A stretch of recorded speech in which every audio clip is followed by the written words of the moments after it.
So now how are you guys finding your deals? Like what are you guys doing? It's kind of segued a lot, as the market changes, you have to change, right? And so in the initial stages a few years ago, a lot of the deals that we'd be sourcing came from primarily texting, cold calling. My first deals came from driving for dollars. Now we've kind of gotten to this point where we've really focused on building a brand and building a network of other investors that are doing deals, and then agents as well, where we have our team doing a lot of outreach to agents and our team doing a lot of outreach to other investors to be able to send those deal opportunities to us. Because for us, we're kind of at a stage now where we don't really care to be the biggest wholesalers in the world or, do a freaking 20 wholesale deals a month. We'll wholesale the stuff that we just don't want to buy. The purpose for our real estate investing business now is to buy stuff to hold or buy stuff to flip. And so direct to agent is a big piece for us. JVing with other investors is a big piece. And then we have, a small team that are still doing some text marketing and then cold call marketing as well. Those are really the main ways that we get direct to seller opportunities is from those two, but we focus a lot of our time on, the relationships, because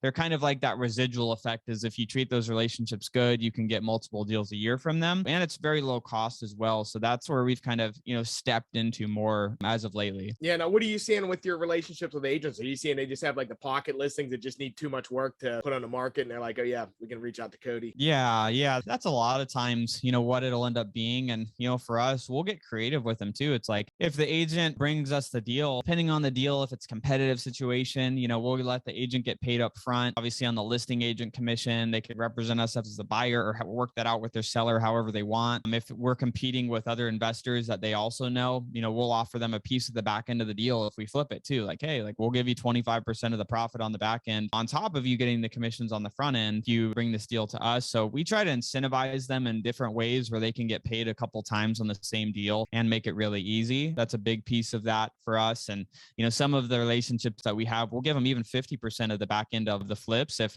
they're a continued relationship that they're bringing deals like on a consistent basis, like every couple months, we get a deal from them. So we just try to make it really easy and like a no-brainer for people to bring those deal opportunities to us, because we have a good system of turning those flips and not taking a lot of bandwidth from myself or Pace. And, we still have our team handling that. So we're able to do some of those more creative opportunities for those agents than some other people that are just trying to lock it up with the agent and then wholesale it to someone else. Yeah, I guess that makes sense too, because a lot of times people nickel and dime with the person bringing them the deal. If you make sure they're fed and happy, they're going to keep bringing you more deals.